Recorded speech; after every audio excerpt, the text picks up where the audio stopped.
Usa ka batan-on ang nagatubang og kasong robbery human gipasangin lang Nangawat sa usa ka establishmento sa Mandawi City. Nilibo ka kantidad sa Sinsilyo ang ingong gidagit sa mga suspitsado. Anong report?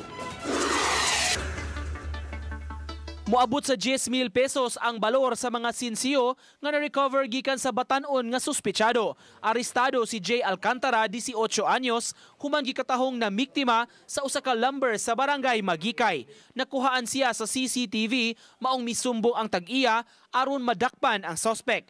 Nabawi ang tinagpiso ug tinag-5 nga mga Sinsilyo. Nakit-an siya sa CCTV, nya na naka-identify sa niya nga trabahante sa giangkon sa batan-on ang salaod kay matud pa gamiton niya ang kwarta alang sa iyang inahan. Kiprasong mama.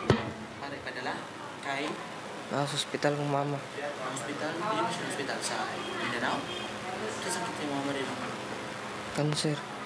Kasong robbery ang ipasaka batok sa suspect. Subay niini gitutukan sab sa Mandawi City Police Office ang mga kaso sa robbery ubos sa ilang jurisdiksyon.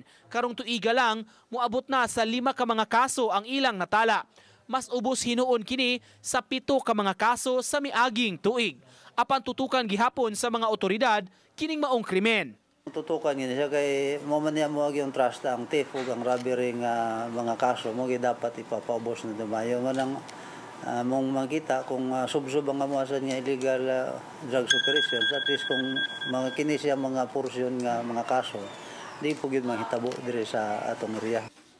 Uban ni Clans Gabutin, Nico Sireno, Balitang Bisdak.